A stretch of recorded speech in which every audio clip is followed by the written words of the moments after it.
السلام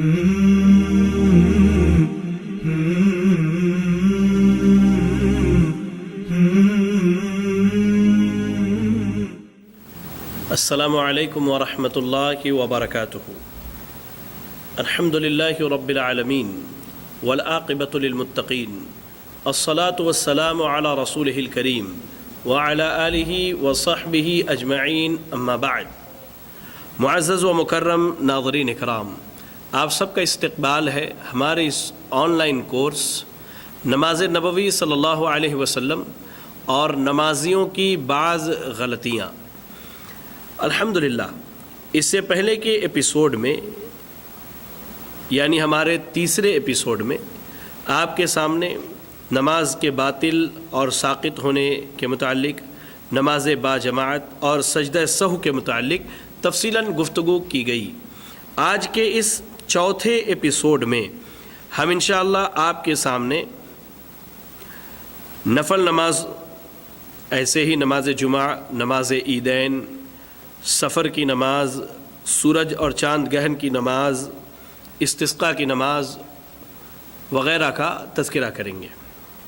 ناظرین، نفل نمازوں کے تعلق سے ایک چیز یاد رکھیں کہ شریعت اسلامیہ نے ہمارے لیے کچھ نمازیں فرض کی ہیں، اور فرض کے بعد ہمیں اختیار دیا ہے کہ ہم اگر جتنی زیادہ نفل نمازیں پڑھیں ہمارے حق میں اتنا ہی خیر اور بہتر ہے۔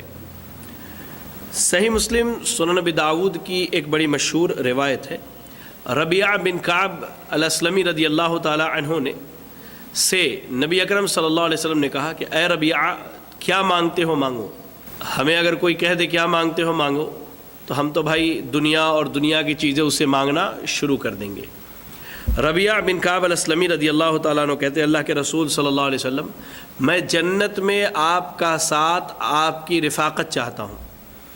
تو نبی اکرم صلی اللہ علیہ وسلم نے کہا فَأَعِنِّي عَلَى نَفْسِكَ بِكَثْرَةِ السُّجُودِ، تو پھر اپنے مطلب کے حصول کے لیے، یعنی جنت میں میرا ساتھی بننا چاہتے ہو تو تم کثرت سے سجدے کرو۔ امام صنعانی رحمہ اللہ نے بڑی جامع بات کی ہے اس حدیث پر، کہتے ہیں کہ سجدوں کی کثرت تبھی ممکن ہے جب نماز کی کثرت ہو، اور کثرت یا قلت صرف نفل نمازوں میں ہی ممکن ہے، جبکہ فرائض میں کمی بیشی تو قطعاً ممنوع ہے، یعنی فرائض تو چھوڑ نہیں سکتے ہیں۔ اب فرائض کے بعد اگر نمازوں کی تعداد بڑھانی ہے تو ہمیں نفل نمازوں کی اور جو سنن اور سنن رواتب ہے ان کی پابندی کرنی ہوگی۔ آئیے، دن اور رات میں، یعنی 5 وقت کی نمازوں کے علاوہ نبی اکرم صلی اللہ علیہ وسلم کون کون سی نفل نمازیں پابندی سے پڑھا کرتے تھے؟ اس تعلق سے ہمیں 2 حدیثیں ملتی ہیں۔ پہلی حدیث حضرت عبداللہ ابن عمر رضی اللہ تعالی عنہما کی، صحیح بخاری، صحیح مسلم، موطا امام مالک اور دیگر کتابوں کی روایت ہے۔ کہتے ہیں کہ مجھے نبی صلی اللہ علیہ وسلم کی 10 رکعتیں یاد ہیں۔ آپ کہتے ہیں مجھے نبی اکرم صلی اللہ علیہ وسلم کی فرض نمازوں کے علاوہ 10 رکعتیں یاد ہیں، 2 ظہر سے پہلے اور 2 اس کے بعد، 2 رکعت مغرب کے بعد، 2 رکعت عشاء کے فرض کے بعد، اور 2 رکعت فجر سے پہلے۔ یہ 10 رکعتیں انہوں نے بتلائیں کہ 2 رکعت ظہر سے پہلے اور 2 رکعت ظہر کے بعد، 2 رکعت کیا ہے مغرب کے بعد، 2 رکعت عشاء کے بعد، اور 2 رکعت فجر سے پہلے۔ یہ ایک روایت ہے۔ جو دوسری روایت ہمیں ملتی ہے وہ ام حبیبہ رضی اللہ تعالی عنہا کی ملتی ہیں، اور یہ حدیث بھی صحیح مسلم اور سنن نبی داؤد، مسند احمد اور دیگر حدیث کی مشہور کتابوں میں ہے کہ ام حبیبہ رضی اللہ تعالی عنہا سے مروی ہے کہ رسول اللہ صلی اللہ علیہ وسلم نے فرمایا کہ جو شخص شب و روز میں 12 رکعت نوافل پڑھے، اس کے لیے ان کے بدلے جنت میں گھر تعمیر کیا جائے گا، اس کے لیے اس کے بدلے جنت میں گھر تعمیر کیا جائے گا۔ اور جامع ترمذی میں ایک روایت اسی معنی کی ملتی ہے، لیکن اس میں تعداد ذکر کی گئی ہے۔ وہ تعداد کیسے ہے؟ ظہر سے پہلے 4 رکعت اور ظہر کے بعد 2 رکعت، ایسے ہی مغرب کے بعد 2 رکعت، عشاء کے بعد 2 رکعت اور فجر سے پہلے 2 رکعت، تو یہ تقریباً کیا ہے 12 رکعت ہے۔ تو یہ سنن رواتب ہے، انہیں کہا جاتا ہے، یا سنن مؤکدہ کہہ سکتے ہیں، لیکن یہ واجب نہیں ہے، یاد رکھیں اس چیز کو، اور جمہور علماء اسی کے قائل ہیں۔ لہذا دن بھر میں جو ہمیں فرض کے علاوہ جو سنتیں پڑھنی ہیں یا جو نوافل پڑھنے ہیں، جن کی اللہ کے نبی صلی اللہ علیہ وسلم نے پابندی کی ہے اور جن پر بڑے اجر عظیم کا وعدہ کیا ہے، ان میں کیا ہے 12 رکعات ہیں، 12 رکعات ہیں۔ وہ کیا کیا ہے؟ ظہر سے پہلے کیا ہے 4 رکعت، اور ظہر کے بعد 2 رکعت، ایسے ہی مغرب کے بعد 2 رکعت، عشاء کے بعد 2 رکعت، اور فجر سے پہلے 2 رکعت۔ عبداللہ ابن عمر رضی اللہ تعالیٰ عنہ کی جو حدیث ہے 10 رکعت کی، اگر ہم 12 رکعت پڑھ لیں تو انشاءاللہ 10 تو اس میں داخل ہو ہی جاتا ہے، لہذا ان 12 رکعت کی پابندی کرنی ہے ہمیں اور آپ کو۔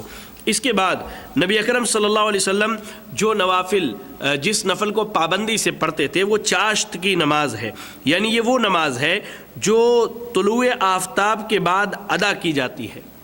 چاشت کی نماز کیا ہے؟ یہ طلوع آفتاب یعنی سورج طلوع ہونے کے بعد ادا کی جاتی ہے، اور اسی نماز کو نماز اشراق اور نماز اوابین بھی کہتے ہیں۔ بعض لوگ مغرب کے بعد جو ہے نماز اوابین پڑھتے ہیں، اور ہم نے پڑھتے ہوئے دیکھا ہے، تو یہ درست نہیں ہے۔ نماز اوابین کیا ہے؟ چاشت کی ہی نماز کا نام ہے، یاد رکھیں اس چیز کو۔ چاشت کی نماز کے تعلق سے ہمیں کئی صحیح حدیثیں ملتی ہے، ان میں ایک روایت صحیح مسلم کی ہے کہ اللہ کے نبی صلی اللہ علیہ وسلم نے ارشاد فرمایا کہ انسان کے 360 جوڑ ہیں اور ہر جوڑ پر صدقہ ہے، اور نماز چاشت کی 2 رکعت ان تمام صدقوں سے کفایت کر جاتی ہے۔ آپ صلی اللہ علیہ وسلم نے کہا کہ انسان کے 360 جوڑ ہیں اور ان تمام جوڑوں کے لیے اسے صدقہ کرنا چاہیے، اور چاشت کی 2 رکعت اگر وہ پڑھ لے تو ان تمام جوڑوں کا صدقہ ہے اس کی طرف سے۔ چاشت کی نماز کا وقت کیا ہے؟ یاد رکھیں طلوع آفتاب سے یہ شروع ہو جاتی ہے یہ وقت، اور دوپہر زوال سے پہلے تک رہتا ہے، یعنی جب تک سورج کا زوال نہ ہو جائے، ڈھل نہ جائے، تب تک اس کا وقت رہتا ہے۔ یہی وجہ ہے کہ الگ الگ وقتوں میں لوگوں نے الگ الگ اس کے نام رکھ لیے، کہتے ہیں بہت سویرے پڑھ لیے تو چاشت ہے، اس کے بعد تھوڑی تاخیر سے پڑھے تو اشراق ہے، اس کے اور تاخیر سے پڑھے تو اوابین۔ یہ لوگوں کی اپنی باتیں ہیں، تو یاد رکھیں اس کا وقت کیا ہے؟ آفتاب کے طلوع ہونے سے، سورج کے طلوع ہونے سے لے کر کے دوپہر زوال سے پہلے تک ہے۔ چاشت کی نماز کی رکعتیں کتنی ہیں؟ تو یاد رکھیں اللہ کے نبی صلی اللہ علیہ وسلم سے 2 رکعت بھی پڑھنا ثابت ہے، جیسا کہ میں نے وہ حدیث بتلائی جوڑوں کے تعلق سے صحیح مسلم کی روایت۔ آپ صلی اللہ علیہ وسلم سے 4 رکعت بھی پڑھنا ثابت ہے، جیسے صحیح بخاری اور صحیح مسلم کی روایتیں ملتی ہیں، اور ایسے ہی ام ہانی رضی اللہ تعالیٰ عنہ سے ایک روایت مروی ہے جس میں اللہ کے نبی صلی اللہ علیہ وسلم نے 8 رکعت تک پڑھنا اللہ کے نبی صلی اللہ علیہ وسلم سے ثابت ہے، اور یہ صحیح بخاری اور صحیح مسلم کی روایت ہے۔ چلیں، یہ تو ہو گیا مسئلہ چاشت کی نماز کا۔ اب نفل نمازوں میں ایک نماز جو ہے وہ رات کی نماز ہے، جسے ہم تہجد یا تراویح کہتے ہیں۔ تو اللہ تعالیٰ کا ارشاد ہے ان ناشئۃ اللیل ہی اشد وطئا واقوم قیلا، سورہ مزمل کی آیت نمبر 6 میں اللہ نے کہا بلا شبہ رات کا اٹھنا دل جمعی کے لیے انتہائی مناسب اور بات کو بہت درست کر دینے والا ہے۔ حتیٰ کہ اللہ کے نبی صلی اللہ علیہ وسلم ارشاد فرماتے، صحیح مسلم کی روایت ہے، ابو ہریرہ رضی اللہ تعالیٰ عنہ حدیث کے راوی ہیں کہ افضل الصلاة بعد الفریضة صلاة اللیل، کہ فرض نمازوں کے بعد اللہ کے نزدیک سب سے افضل نماز کیا ہے؟ رات کی نماز ہے، رات کی نماز ہے۔ اچھا، یہ رات کی نماز کتنی رکعت ہوگی؟ اس تعلق سے صحیح مسلم، مسند احمد وغیرہ کی روایت ہے، ام المومنین عائشہ صدیقہ رضی اللہ تعالی عنہا فرماتی ہیں کہ رسول اللہ صلی اللہ علیہ وسلم رات کو 13 رکعت نماز ادا فرماتے، ان میں 5 وتر ہوتے تھے، اور ان 5 وتروں میں تشہد کے لیے صرف آخری رکعت میں بیٹھا کرتے تھے۔ اور آپ صلی اللہ علیہ وسلم کے ایک معمول صحیح حدیث سے ہمیں ملتا ہے کہ 11 رکعت بھی آپ نے پڑھی ہے، 11 رکعت، جس میں 8 رکعت تہجد کی نماز ہوتی اور 3 رکعت آپ کی وطر ہوا کرتی تھی. اور یہی معاملہ آپ کا رمضان میں بھی تھا اور غیر رمضان میں بھی تھا کہ آپ قیام اللیل جسے ہم کہہ لیں یا تہجد کہہ لیں یا تراویح کہہ لیں، آپ صلی اللہ علیہ وسلم اسے 8 رکعت پڑھتے اور 3 رکعت وطر یا 5 رکعت وطر پڑھا کرتے تھے. رات کی جو نماز ہوگی وہ کیا ہے؟ 2 رکعت کر کے پڑھی جائے گی، 2 رکعت کر کے. ایسے ہی قیام اگر بہت زیادہ لمبا ہو تو زیادہ بہتر اس کے لیے اگر ہم تہجد میں یا تراویح میں یا قیام اللیل میں ہاتھ میں قرآن مجید لے کر کے پڑھنا چاہے تو انشاءاللہ پڑھ سکتے ہیں. تہجد کا وقت کب سے شروع ہوتا ہے؟ عشاء کے بعد سے لے کر کے فجر تک. عشاء کے بعد سے لے کر کے فجر تک. جب ہم نے 8 رکعت پڑھ لی، اب ہمیں وطر پڑھنا ہے تو اس میں اختیار دیا گیا ہے. آدمی 1 رکعت بھی وطر پڑھ سکتا ہے، جیسا کہ صحیح مسلم کی اور مسند احمد اور دیگر حدیث کی کتابوں کی روایت ہے. ام المومنین عائشہ صدیقہ رضی اللہ عنہا، عبداللہ ابن عباس رضی اللہ تعالیٰ عنہما، عبداللہ ابن عمر رضی اللہ تعالیٰ عنہما، ان سب سے صحیح حدیث سے ثابت ہے کہ اللہ کے نبی صلی اللہ علیہ وسلم نے وطر کی جو سب سے کم تعداد پڑھی ہے وہ 1 رکعت پڑھی ہے. ہاں، اس کے علاوہ وطر کی جو تعداد ہیں وہ 9 بھی ہیں، 7 بھی ہیں، 5 بھی ہیں اور 3 رکعت بھی ہے. یاد رکھیں آپ اس چیز کو کہ اللہ کے نبی صلی اللہ علیہ وسلم نے وطر جو ہے آپ نے 9 رکعت بھی پڑھی ہیں اور آپ صلی اللہ علیہ وسلم نے 7 رکعت بھی پڑھی ہے اور آپ صلی اللہ علیہ وسلم نے 5 بھی پڑھی اور 3 بھی پڑھی. ان کے پڑھنے کا طریقہ کیا ہے تو آپ یاد رکھیں، جو ہم 3 پڑھیں یا 5 پڑھیں یا 7 پڑھیں تو ان میں کسی رکعت میں نہیں بیٹھنا ہے. یعنی 2 رکعت کے بعد عموماً جو ہم تشہد میں بیٹھتے ہیں، ہمارے احناف بھائی کے یہاں دیکھیے، بھائیوں کے یہاں وہ کیا کرتے ہیں، 2 رکعت پڑھ لیے اور اس کے بعد تشہد میں بیٹھ جاتے، پھر تیسری رکعت کے لیے اٹھتے تو درمیان میں 1 مرتبہ رفع الیدین کر لیتے ہیں. اللہ اکبر. اللہ کے نبی صلی اللہ علیہ وسلم نے صحیح حدیث کے الفاظ ہیں، وطر کو مغرب کی نماز سے مشابہت دینے سے منع کیا. اور مغرب کی نماز ہم کیسے پڑھتے ہیں؟ ہم تشہد میں بیٹھ کر کے پڑھتے ہیں. تو 3 رکعت پڑھیں یا 5 پڑھیں یا 7 رکعت وطر پڑھیں تو کسی رکعت میں نہیں بیٹھنی ہے. کب بیٹھنا؟ آخری رکعت میں ہم نے بیٹھنا ہے، وہ مسلسل ہمیں پڑھنا ہے. ہاں، اگر 9 رکعت وطر پڑھ رہے ہیں تو اس میں 2 تشہد کرنا ہے. 8ویں رکعت میں بھی بیٹھنا ہے، پھر 9ویں رکعت میں بھی بیٹھنا ہے. 8ویں رکعت میں تشہد کے بعد اٹھ جائے، 1 رکعت پڑھیں گے اور پھر کیا کریں گے، اس میں بیٹھ کر کے سلام پھیر لیں گے. اور وطر کے جو طریقے ہیں وہ ہمیں صحیح حدیث کے اندر ملتی ہے. اور جو 9 رکعت کی میں نے بات کی وہ کیسے پڑھنا ہے، جو میں نے طریقہ بتلایا کہ 8ویں رکعت میں بیٹھے، اس کے بعد پھر 9ویں رکعت میں بیٹھے گا. 8ویں رکعت میں پہلا تشہد اور 9ویں رکعت میں دوسرا تشہد. یہ ام المومنین عائشہ صدیقہ رضی اللہ تعالی عنہا سے مروی ہے اور صحیح مسلم کی روایت ہے. اور جو میں نے یہ بتلایا کہ 5، 7 یا 3 پڑھے تو ان میں سلام یا کلام کے ذریعہ فاصلہ نہ رکھے، تو یہ حدیث بھی صحیح سند سے آئی ہے. سنن ابن ماجہ اور مسند امام احمد اور سنن نسائی کی روایت ہے. چلے وطر کا حکم کیا ہے؟ تو جمہور علماء اور امام احمد، امام شافعی، امام مالک رحمہم اللہ فرماتے ہیں کہ وطر جو ہے یہ سنت مؤکدہ ہے، واجب نہیں ہے. وطر کا وقت کیا ہے تو یاد رکھیں، وطر کا وقت جو ہے عشاء کی نماز سے لے کر کے طلوع فجر تک ہے. عشاء کی نماز سے لے کر کے طلوع فجر تک ہے. اس پر بھی صحیح احادیثیں ملتی ہیں اس بات کے دلیل پر. چلے وطر میں جو ہم دعا پڑھیں گے، قنوت وطر جسے کہا جاتا ہے، جو ہم دعا پڑھتے ہیں، اللہم اہدنی فیمن ہدیت وعافنی فیمن عافیت وتولنی فیمن تولیت وبارک لی فیما اعطیت. یہ جو دعا ہے اس دعا کو ہمیں یاد کرنی چاہیے، ٹھیک ہے، اور یاد کرنے کی کوشش کرنی چاہیے. قنوت وطر جو ہے، یعنی قنوت وطر یاد رکھیں، قنوت وطر جو ہے یہ اللہ کے نبی صلی اللہ علیہ وسلم سے کیا ہے، رکوع سے پہلے ہی صرف ثابت ہے. رکوع سے پہلے ہی صرف ثابت ہے. صحیح ابن ماجہ کی روایت ہے. اور حضرت انس رضی اللہ تعالیٰ عنہ کی جو روایت ملتی ہے کہ آپ صلی اللہ علیہ وسلم نے رکوع سے پہلے اور رکوع کے بعد بھی وطر کیا، تو یاد رکھیں وہ وطر قنوت وطر نہیں ہے.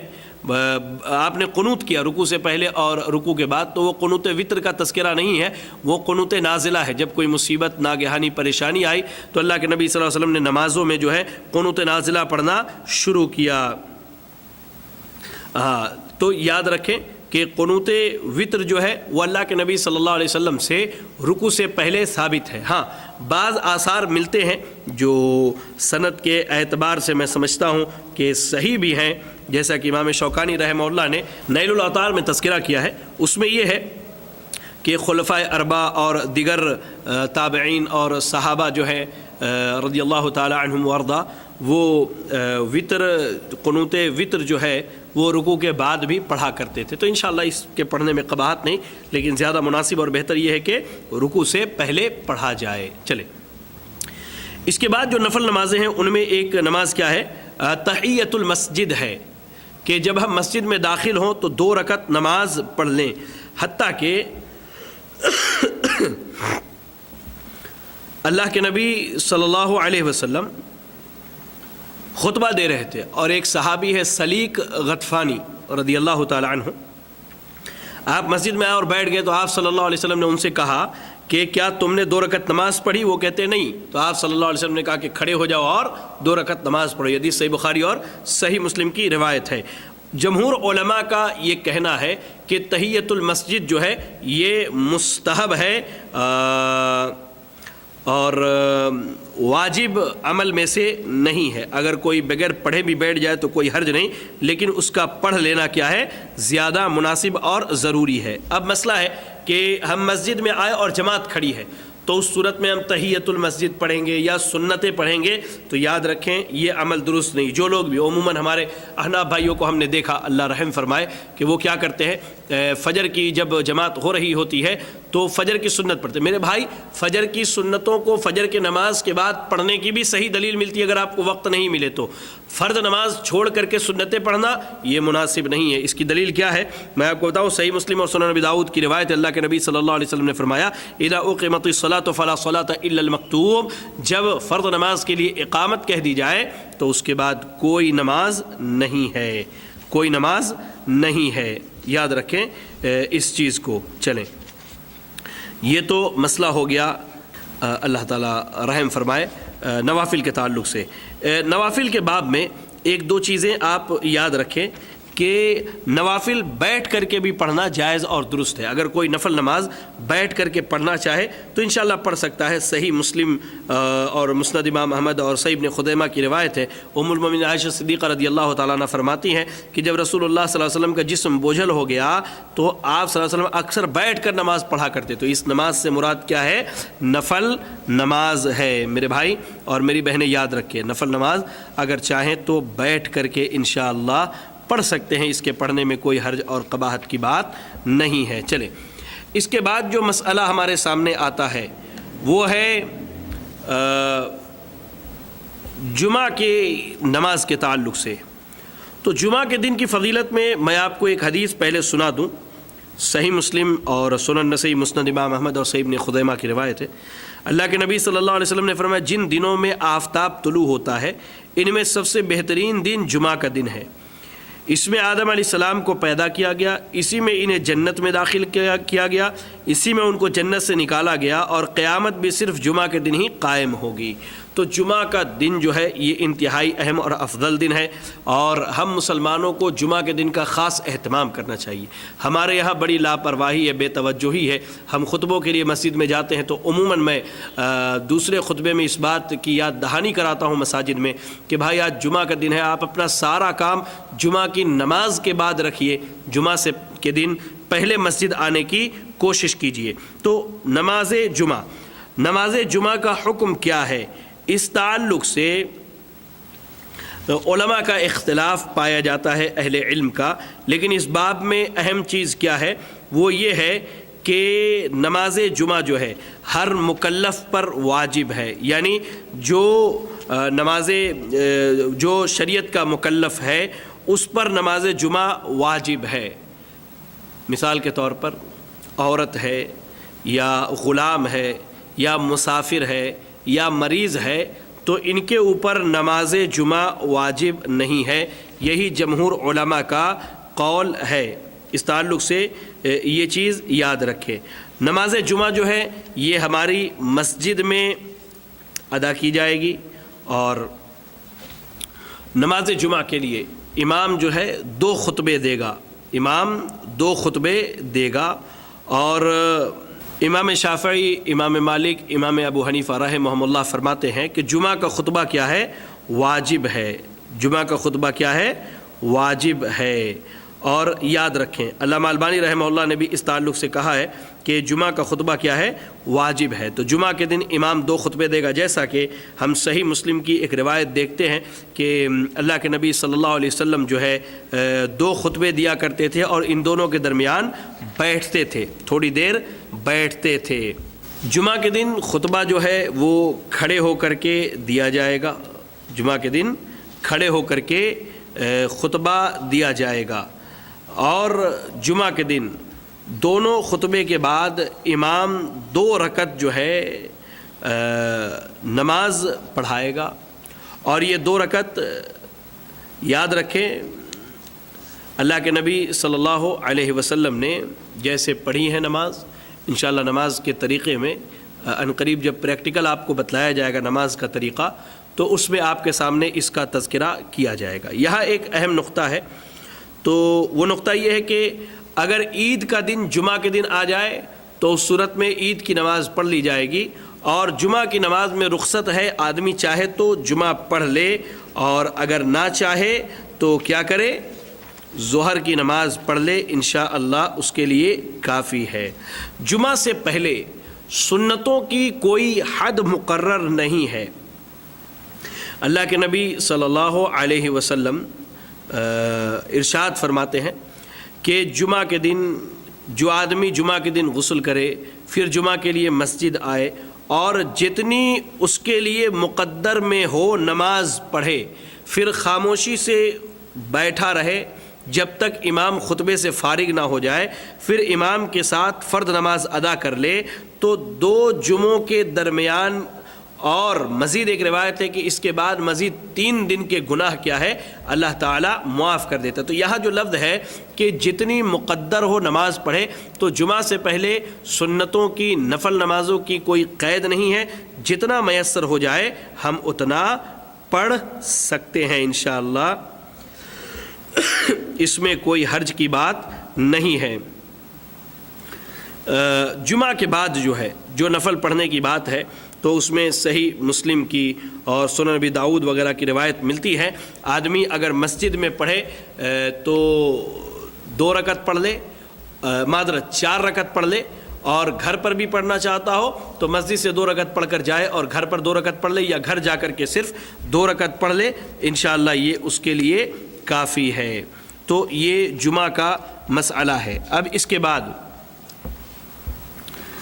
نماز عیدین کا مسئلہ ہے، عید اور بقرہ عید کی نماز۔ تو نماز عیدین کیا ہے؟ یہ بھی ہر مکلف شخص پر واجب ہے، کیونکہ دلائل جو ہمیں ملتے ہیں اس میں اللہ کے نبی صلی اللہ علیہ وسلم نے حائضہ عورتوں کو اور بغیر چادر والی معذور خاتونوں کو بھی عیدگاہ میں حاضر ہونے کا حکم دیا ہے، تو مردوں کے لیے تو بالاولیٰ حکم ہے۔ اس تعلق سے یاد رکھیں کہ نماز عید جو ہے ہر مکلف پر کیا ہے؟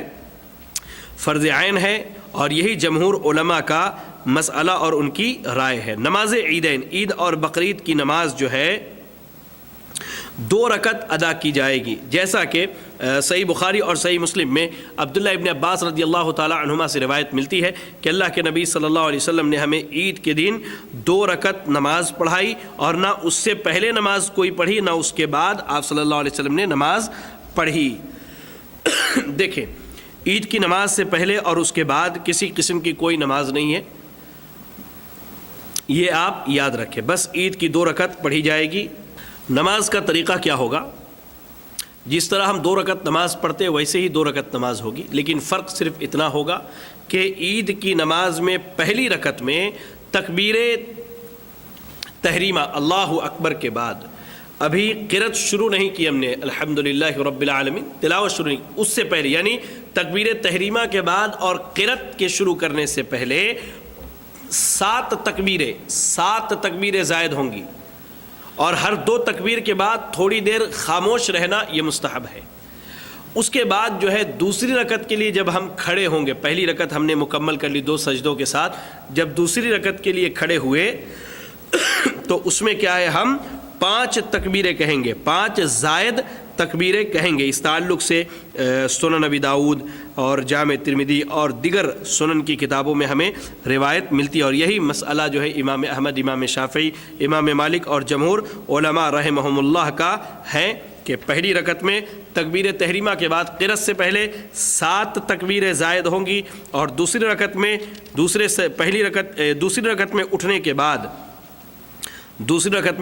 اٹھنے کے بعد جو ہے قرأت شروع کرنے سے پہلے انشاءاللہ 5 تکبیریں زائد ہوں گی۔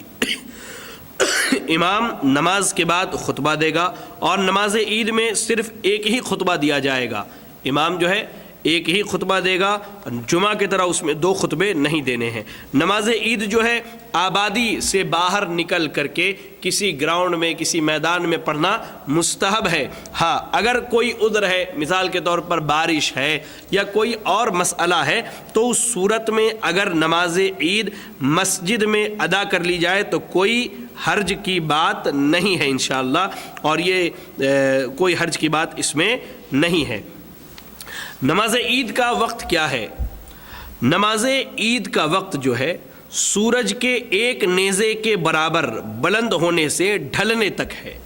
ہم نے نماز کے اوقات میں آپ کو ایک چیز سکھلائی تھی کہ نماز کا وقت معلوم کرنا ہے تو کیسے کریں۔ تو آپ ایک نیزہ کتنا بڑا ہوتا ہے، ایک نیزہ لے لیجئے آپ، اور اس کو ایسے جو ہے زمین پہ کھڑا کیجئے۔ آپ دیکھیے کہ معذرت، اللہ رحم فرمائے مجھ پر اور آپ سب پر، سورج جو ہے ایک نیزے کے برابر طلوع ہو جائے، تو اس سے کیا مراد ہے؟ عبداللہ ابن بسر رضی اللہ تعالی عنہ سے ایک روایت مروی ہے، صحیح سند سے آئی ہے، کہ انہوں نے دیکھا کہ لوگ جو ہے عید الفطر تاخیر کر کے پڑھتے ہیں، تو آپ نے فرمایا کہ جس وقت تم نماز پڑھ رہے ہو ہم اس وقت فارغ ہو جایا کرتے تھے، یعنی چاشت کا وقت ہوتا تھا، یعنی جیسے ہی سورج طلوع ہو جائے اس کے تھوڑی دیر کے اچھی طرح سے طلوع ہو جانے کے بعد سے لے کر سورج کے ڈھلنے تک عیدین کی نماز کا وقت باقی رہتا ہے۔ ان اوقات میں پڑھنا چاہیے، لیکن افضل کیا ہے کہ آدمی اول وقت میں پڑھ لے، انشاءاللہ یہ اس کے لیے کیا ہے، کافی ہو جائے گا۔ اب اس کے بعد ایک اہم مسئلہ ہے، وہ ہے سفر کے نماز کے تعلق سے، کہ اگر ایک آدمی سفر میں ہے تو وہ کیسے نمازیں پڑھے گا۔ تو دوران سفر نماز کا قصر کرنا، یہ جمہور علماء کی اگر رائے دیکھی جائے تو یہ واجبات میں سے ہے، اور ایک آدمی کے لیے یہ واجب ہے کہ جب وہ سفر میں آئے، جب وہ سفر کے لیے نکلے تو وہ اللہ رب العالمین کے جانب سے یہ دیے گئے ہدیے اور تحفے کو قبول کرے، اور جو 4 رکعت والی نمازیں ہیں ان کو 2 رکعت پڑھے۔ نماز قصر کہا جاتا ہے، سفر کی نمازوں کو کیا ہے، نماز قصر کہا جاتا ہے، اور اس سے مراد کیا ہے، جیسا کہ میں نے آپ کو بتلایا 4 رکعت والی نماز 2 رکعت پڑھی جائے گی۔ اور اس کے حکم میں علماء کا اختلاف ہے، لیکن جو قوی دلائل ہے جیسا کہ میں نے آپ کو بتلایا، نماز سفر کیا ہے، نماز سفر میں قصر کرنا یہ واجب ہے۔ اب مسئلہ یہ ہے کہ کتنی مسافت کے سفر پر قصر کرنا ہے، اور یہ بڑا اختلافی مسئلہ رہا ہے علماء کے ہاں۔ اس تعلق سے میں آپ کو راجح قول بتا دینا مناسب سمجھتا ہوں۔ جمہور علماء کا کہنا یہ ہے کہ جتنی مسافت کو عام زبان میں یا عام الفاظ میں سفر کہا جاتا ہے، اتنی مسافت پر قصر کر لے، انشاءاللہ یہ اس کے لیے کافی ہوگا۔ سفر کے تعلق سے جو روایتیں ملتی ہیں اس میں کہیں 6 میل کا تذکرہ ہے، کہیں 8 میل کا، کہیں 10 میل کا تذکرہ ہے، جو باتیں ملتی ہیں ہمیں، اس میں علماء نے جو راجح قول بیان کیا ہے اور جمہور کا جو قول ہے وہ یہی ہے کہ عرف عام میں جسے سفر تصور کیا جاتا ہے، یعنی جتنا جانے کے بعد انسان سفر جسے سمجھتا ہے، تو ایسی مسافت پر کیا ہے، اسے قصر کرنی چاہیے۔ قصر کہاں سے شروع کرے گا؟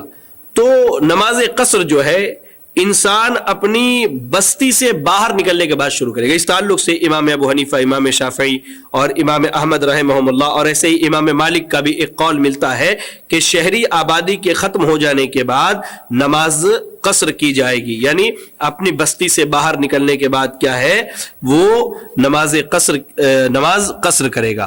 اچھا، قصر جو ہے یہ 3 دن اور 3 رات ہے.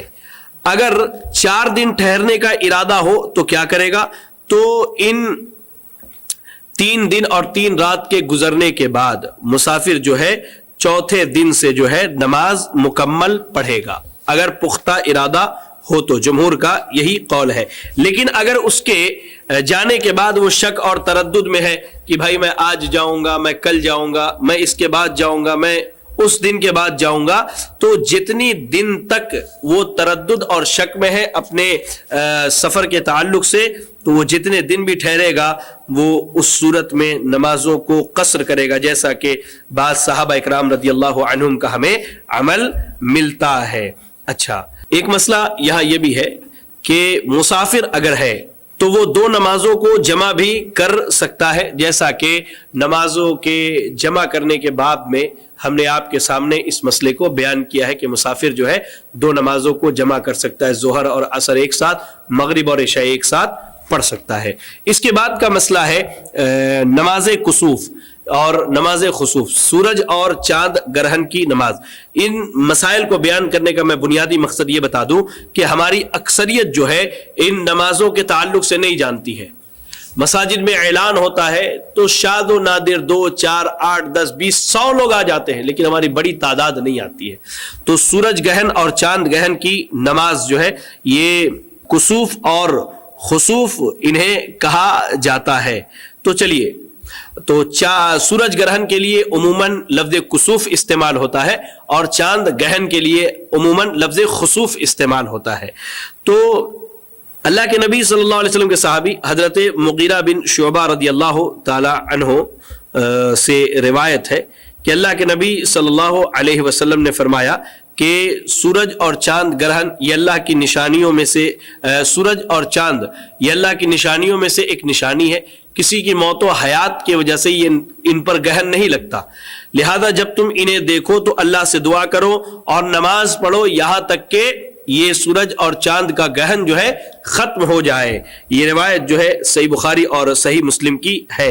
لہذا سورج اور چاند گرہن جب لگے تو جمہور علماء کی رائے یہی ہے کہ دلیل کو اگر دیکھا جائے تو یہ سنت مؤکدہ ہے. بعض علماء نے اسے واجب قرار دیا ہے، لیکن یہ کیا ہے؟ یہ سنت مؤکدہ ہے. اور یہ نماز کیسے پڑھی جائے گی؟ اس نماز کا طریقہ یہ ہے کہ یہ 2 رکعت نماز پڑھی جائے گی. کتنی رکعت؟ 2 رکعت نماز پڑھی جائے گی. امام جب 2 رکعت نماز پڑھے گا تو اس کا طریقہ آپ جان لیجئے. پہلی رکعت کے لیے کھڑا اللہ اکبر، نیت باندھی، نیت کی دعائیں پڑھی، سورۃ تعوذ تسمیہ پڑھا، سورۃ الفاتحہ، اور اس کے بعد وہ لمبی قرات کرے گا، لمبی تلاوت کرے گا. ٹھیک ہے، لمبی تلاوت کرے گا. لمبی تلاوت کے بعد پھر اللہ اکبر، رکوع میں جائے گا، رکوع بھی لمبی کرے گا، پھر رکوع سے اللہ اکبر کہہ کے اٹھ کے نیت باندھ لے گا، پھر جو ہے تلاوت کرے گا. سورۃ الفاتحہ سے شروع نہیں کرے گا، بلکہ جہاں سے بھی چاہے اسے میسر ہو قرآن پڑھے.